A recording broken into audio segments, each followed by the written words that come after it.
Hello बच्चों, let's read the question. The question is a certain species of ionized atom produce emission line spectrum according to the Bohr model. A group of lines in the spectrum is forming a series in which the shortest wavelength is 22.7 79 nanometer and the longest wavelength is 41.02 nanometer. The atomic number of atom is given as Z.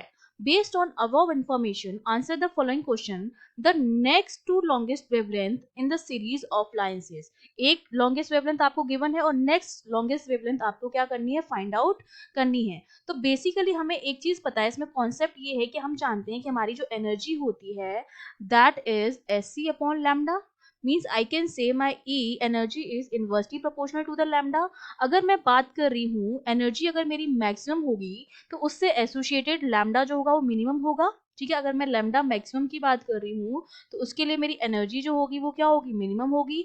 और energy मेरी minimum कब होती है, अगर जब gap जो होता है वो मिनिमम होता है. अगर ट्रांजिशन जो हो रहा है वो इस तरह से हो रहा है, ये एन है और ये n प्लस वन है. ठीक है, मतलब गैप नहीं है किसी भी तरह का, तो वहां पर एनर्जी जो होती है गैप जितना मिनिमम होता है एनर्जी आपकी क्या होती है उतनी ही वहां पर आपका एनर्जी जो आएगी मिनिमम आएगी, गैप जितना कम होगा. मतलब हमारी जो ट्रांजिशन अगर होगा n से n प्लस वन में हो रहा है तो एनर्जी हमारी क्या होती है, मिनिमम होती है. एनर्जी मिनिमम है तो लैम्डा क्या हो जाएगा, मैक्स हो जाएगा. तो अब अगर यहाँ मैं वैल्यू पुट कर दूं तो एनर्जी क्या होती है, S C upon lambda. Lambda हमारा मैक्स होगा, अगर ई मेरा मिनिमम है वो किसके इक्वल आ जाएगा, 13.6 Z square 1/n² minus 1/n plus one का स्क्वायर. ठीक है, ये हो गई इक्वेशन नंबर 1. अब हमने बात कर रहे हैं लैम्डा मिनिमम की.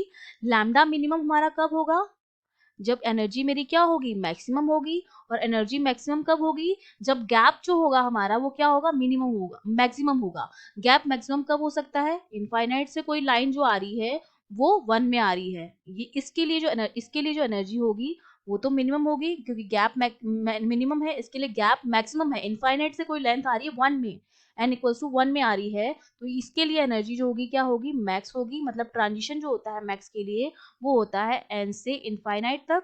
तो अगर मैं वैल्यू पुट करूं तो यहाँ पर मेरा क्या आ जाएगा, एस सी अपॉन लैम्डा क्या हो जाएगा, मिनिमम हो जाएगा. ई मैक्सिमम है वो मेरा किसके इक्वल आ जाएगा, 13.6 जेड स्क्वायर 1/n² माइनस 1/इनफाइनाइट का स्क्वायर. ये मेरा हो गया सेकेंड इक्वेशन. अब मैं क्या कर रही हूँ, मैंने डिवाइड कर दिया इक्वेशन 1 को इक्वेशन 2 से. ठीक है, मैंने क्या किया है, equation 1 is divided by equation 2. जब ऐसा मैं करूंगी तो यहाँ पर मेरा क्या बचेगा, lambda minimum upon lambda max. ठीक है, वैल्यू क्या हो जाएगी, 13.6 जेड स्क्वायर 13.6 जेड स्क्वायर तो कैंसिल आउट हो जाएगा. ये मेरे पास बचेगा 1/n का square minus 1/n plus one का स्क्वायर डिवाइड बाय 1/n². ठीक है, इसको जब मैं सॉल्व करूंगी तो lambda minimum upon lambda max जो मेरे पास आएगा उसकी वैल्यू मेरे पास आ जाएगी 1 माइनस n/n प्लस वन का स्क्वायर. जब हम अब लैम्डा मैक्स और लैम्डा मिनिमम की वैल्यू हमें दे रखी है क्वेश्चन में, शॉर्टेज वेवलेंथ दे रखी है आपको 22.79 और लैम्डा मैक्स आपको दे रखा है 41.02. इसकी वैल्यू रख दी हमने 1 माइनस n/n प्लस वन का स्क्वायर. जब हम सॉल्व करेंगे क्योंकि अननोन केवल एक है तो सॉल्व करने पर n की जो वैल्यू आती है मेरे पास वो आती है 2. एन की वैल्यू 2 आ रही है और 2 हमारी होती है बामर सीरीज के लिए. तो मतलब सीरीज हमको पता चल गई कौन सी सीरीज है, बामर सीरीज है हमारे पास. क्योंकि n इक्वल्स टू वन जो होता है वो होता है लाइमन के लिए, और n इक्वल्स टू टू में अगर हो रहा है ट्रांजिशन, टू किसी से भी आकर 3 से 2 में आ रही है, 4 से 2 में आ रही है, 5 से 2 में आ रही है, तो वो हमारी बनती है बामर सीरीज. ठीक है, वो हमको पता चल गया. तो जो पहला होगा लैम्डा मैक्स वो हमारा कब आएगा, जब 2 से 3 में होगा. ठीक है, गैप सबसे कम है. ये तो आ गया फर्स्ट लॉन्गेस्ट वेवलेंथ के लिए. और हमको निकालना है नेक्स्ट लॉन्गेस्ट वेवलेंथ, मतलब नेक्स्ट वाला क्या होगा, टू रहेगा तो 2 से, क्योंकि बामर सीरीज है 2 से 4 में आएगा, 3 के बाद 4 ही आता है. तो ये मेरा क्या हो जाएगा, नेक्स्ट लॉन्गेस्ट हो जाएगा, वही हमको कैलकुलेट करना है. तो अब मैं क्या कर सकती हूँ, मुझे पता चल गया कि जो ट्रांजिशन हो रहा है मेरा वो हो रहा है 2 से 4 में. तो मैं लिख सकती हूँ S C upon lambda max, वो मेरा हो जाएगा 13.6 इंटू जेड की वैल्यू हमने कैलकुलेट कर ली.